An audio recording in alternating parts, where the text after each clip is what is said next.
Hi guys, Derek here.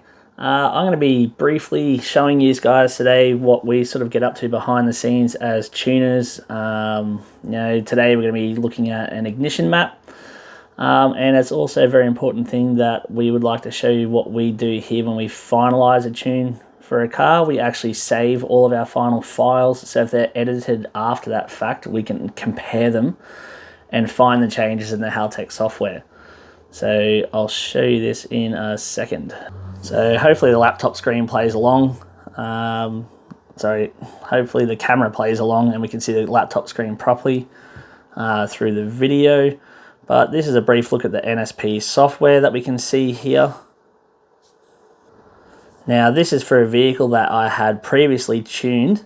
It then went back to the owner, and after a period of time he took it somewhere else to have it looked at, as we weren't able to get him in time before an event, and everything went south on him. He's not blaming anyone, but obviously at the end of the day, he's rebuilt the motor. He's asked me to go down and go over the tune and sort of essentially put back what was in it so it can be run up and then tuned and finalised off by another mod which was selected by the engine builder.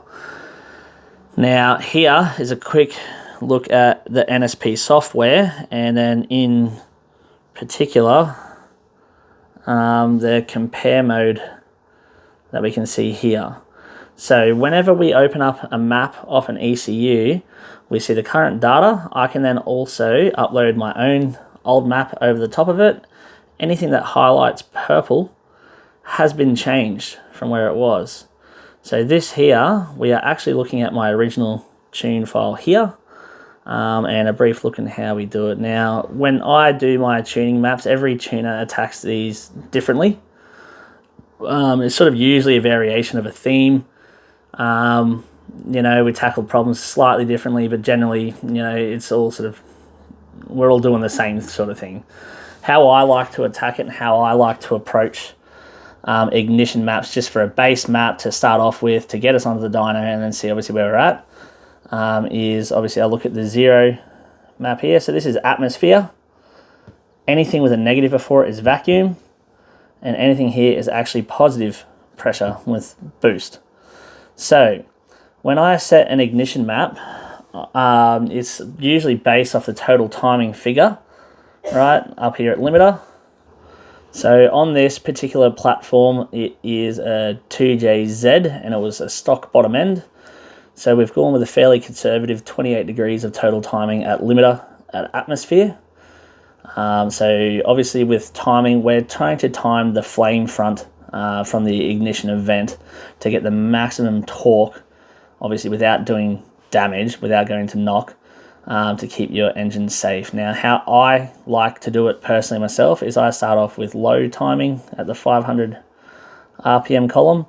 Now, in my opinion, if you have too much timing too early, and you've got a low, so down in the low RPM, your lowest oil pressure, right? We commonly see for a car that's hot, idling, anywhere between sort of 14 to 20 psi of oil pressure. We don't really want to load the hell out of it and run the risk of the torque from the ignition timing actually shearing the oil film between the big end bearing and the crank. They call it lugging. So I prefer to start off with low timing and sort of ramp the timing in at around the 2,500 RPM range, because right around there is generally when we see the maximum oil pressure be achieved, and then the oil pressure relief valve actually actuating. So that's where I start to load the timing in from there up, ensuring that we're looking after your bottom end. So we can see here 5 degrees up to 25 degrees at the 2,500 RPM column. I'll then select my target up here, which is 28 degrees of timing, and then it's linearized from there up. So it's a nice steady ignition map. Now this is for one atmosphere, which is obviously what we breathe, right? A lot of tuners are familiar with what platforms will take what sort of timing at atmosphere. That's pretty easy. How I like to attack it, just again, this isn't for MBT timing, this is just to start the car off with and get it over to the rollers. However, this will get you sort of in the ballpark area of where you need to be. Whatever we run in this zero column here on one atmosphere that we breathe, I actually halve that for every atmosphere we add on top. So for every atmosphere of air you're adding into your motor as boost, you're effectively doubling your compression ratio, because you're doubling the amount of air that has been squished into the same zone, right? The same squish zone of stroke. So what I like to do is I get this column here, I actually copy and paste it to the 1 bar column, and then linearize across. Now I will do that for each bar. So this column here is half of these values, because we've got 2 bar of pressure. Linearize across. That's a good start, Matt. 14 degrees of timing at 14.5 pound boost at 9,000 RPM. Right, and then we go to the next column. So here, 2 bar, 29 pound of boost. So now we're again at half of this column. So here is halved again here, right? And then we just do that fairly well the whole way up the chart. I don't think this thing was never going to get to 58 pound, but it was there, so I decided to do the map up to it. Right, and that's how I like to time my flame front. That's just a base sort of start map. Like I said, it will get you decent sort of figures, as long as the setup is there, and it is very, very safe, as in not damaging engines. So part of the reason why we save the files, like this case where the motor has gone elsewhere, they've gone to go ahead and retune it. In my opinion, I had a look at the timing map and I was a bit mortified as to what I did see, and I'll show you that in a second. So this is my original tune. So now if we come up to here, change the mode, showing, so that's just the difference in values across the 2 tables. Now this is where it was at. So this is how the vehicle was presented once it had done damage to the engine, and I went down to assist with startup. So compared to my map before, we'll go down to the 0 PSI column here, right? Total timing, it's about the same, 28 degrees. However, if we look down the low RPM, holy hell, we've got some timing in. 20, 25 degrees, like very, very early on. In my opinion, this will cause a lugging type event. It's too much torque, too low, especially when your oil pressure is not quite up there. That's not what I would be recommending, considering that this is just the base map. There's also several other correction maps over the top of this that will add or subtract as well. So that's very, very dangerous in my opinion with this. So anyway, 28 degrees timing here, right? It's a 0. So let's go to our 14 PSI column. And we're still holding 22 degrees at, just under 1 bar. And then unfortunately for this customer, we're not really tapering off much timing at all.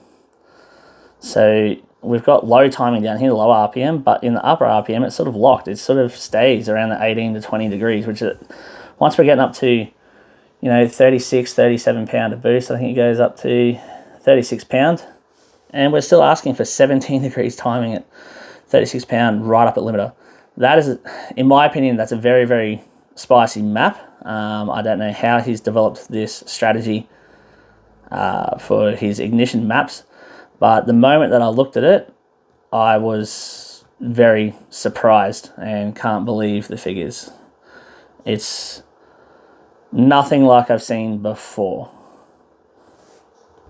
Just to give you an idea, Haltech also do obviously like 3D looking charts to give you some sort of visual reference as to what's going on here. So check out the difference between the 2 maps. That's my map, and then look at the additional timing in this. That's a lot of timing. A lot. Very different. So that brings me to my next table, which is your 0 demand ignition angle. So this table is active when you do not have your foot on the accelerator whatsoever. This is an adder or subtractor to your maps. So if we look here, we can see I'm asking for 10 degrees, at idle, which is fairly normal. We've got 30 and 35 up here. That's for diesel, obviously, so we get decent engine braking. We go for a fair bit of advance, and then it pulls down to essentially what I would consider your normal idle maps here. And then this other map has got here. Now you can see what we're doing here. So as he approaches running temp, it actually idles at 0 degrees, which I'm not quite sure why he's commanding that. Most of this rest of the map looks fairly standard. And again, so another competition map. So we can see here the ignition tuning tab, correction maps here. So this is here, you can't really read it on the screen. There's fuel composition correction. So your Elite 2000s do not have 4D mapping. So when you do flex fuel, for instance, I can't actually do separate another axis down the bottom here to switch between the maps based off flex fuel sensor. So how I attack it is I use the flex fuel sensor that then has the fuel composition correction and the scaler. So our scaler map, right, is, I'll just switch that back to my tune here. So this is your scaler map here. So what this is doing is as your ethanol percentage input data comes from your flex fuel sensor, right, and that's what this axis at the top here, so E85 is 85% ethanol, it's going to use 100% of this table above.